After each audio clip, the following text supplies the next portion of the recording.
Hey y'all, it's Adia and welcome back to my channel, Tree Hugger Taste. I am losing my voice a little bit as you can hear, but that doesn't stop anything because tomorrow I'll be starting my second annual 75-day hard challenge. One of my biggest goals this time around is cutting out any dairy, any added sugar, and all fried foods for the full 75 days. Now, last year was my very first time doing a 75-day hard challenge, and I really learned a lot of lessons that time, especially how important meal prepping is when it comes to staying on track with your nutritional goals. Also, how to keep myself fueled for an intense workout schedule, and how to save time during the busy weekdays when I really just cannot cook enough to stay on track with my nutritional goals. So in today's video, I am so excited to take y'all along with me for my week 1 meal prep of my 75-day hard challenge. In today's video, I'll be sharing some of my favorite high protein meals that are not only affordable to make, but also pescatarian friendly, as I am a lifelong pescatarian. And these recipes are also easily adapted to any vegetarian or vegan diets. And guys, as if adjusting my diet wasn't challenging enough,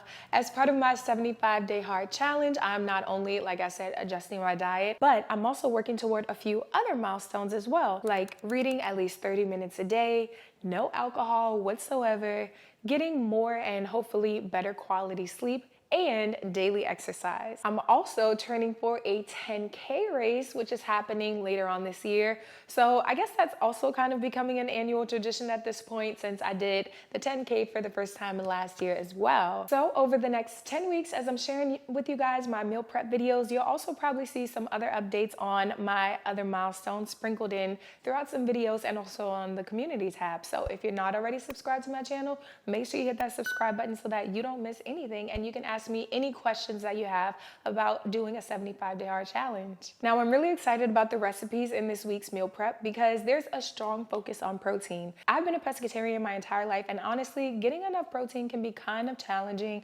especially when you're working out regularly and trying to build muscle. So I hope these recipes give you some helpful ideas and maybe provide some inspiration along your own meal prep journey. All right, now it's time to get into the meal prep. When meal prepping, one of my best pro tips is to think about your eating habits and cook around that. That's why I'm making this soy miso salmon as a breakfast soup for myself, because I know that with my eating habits, I love a light, savory, warming breakfast. So starting off with the sauce, we're just combining some soy sauce, honey, and some grated ginger and garlic. I season the salmon very lightly with some salt as well as some white pepper, and then I'm just gonna coat it all in that savory, yummy soy sauce mixture that I made earlier before plopping this into the oven for 25 minutes at 375 degrees. Next up, I'll get started prepping my green onions.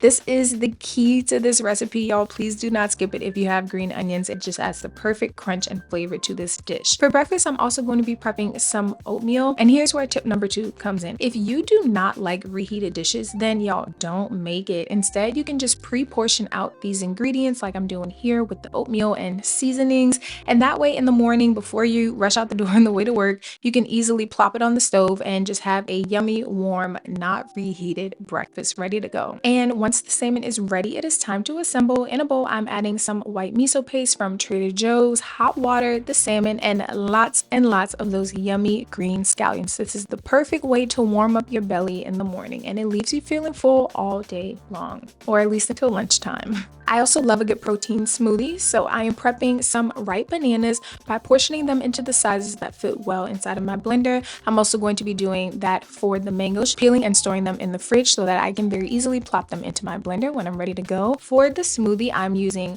banana, mango, pineapple, dates, and this organic plant-based protein powder, which I absolutely love. And I ended up actually making a smoothie bowl this time around, y'all, just topping it with some delicious homemade granola, bananas, honey, and peanut butter. Now it's time to prep my snack box, and I just love these snack boxes because you can really customize it and change it up week to week. It's the perfect way to get in a good serving of veggies and apples throughout the day. And I also like to add in these red onions to my snack box so that I can eat them with some tinned fish. I love a good tinned salmon or tinned sardines. I got these snack boxes for $10. They're super easy to clean and they're airtight, which helps keep my veggies and fruit fresher for longer. I'm actually going to store my apples in a separate container and top them with some lemon juice. The lemon juice just helps to keep them from browning, and you really don't taste the lemon juice, so it's the great way to just preserve them in the fridge. Next up, it's time to get started with a curry chickpea tuna salad, except there's no tuna in this. Chopping up some celery, red onion, and parsley, and then mashing some chickpeas. I'm just mixing that all together. This is going to be the base. Now it's time for the sauce. I'm adding in mayo and lemon juice. You can do a vegan mayo if you like, and seasoning that with turmeric, curry powder, coriander, paprika, a little salt, and some pepper, as well as some grated garlic. Give that a good mix and add it into that chickpea base. This mixture goes very well on a sandwich or even as a lettuce wrap, and don't forget the green onions. It stores very well in the fridge, and when you're ready, you can just, like I said, make a delicious sandwich with some potato wedges. This is the perfect lunch or dinner option. Now guys, it is time for the viral carrot salad, and I must say this one has me in a chokehold. I'm combining some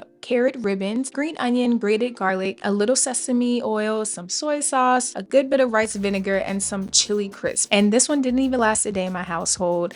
I have 3 pounds of some Gulf shrimp that I'm peeling and deveining and seasoning with curry powder, coriander, paprika, salt, pepper, and a little turmeric. I'm adding into a pan some diced onions with grated ginger and garlic, letting that sweat down a little bit before I add in some red bell pepper as well as my other seasonings. And this mixture gets the same blend of spices as I used on the shrimp to really double down on that curry flavor, y'all. Adding in 1 can of diced tomatoes and a half can of full fat coconut milk. Once that simmered down a bit, I added in the cooked shrimp, and unfortunately I did not get the final product on video, but I just ate this over some rice and it was so delicious.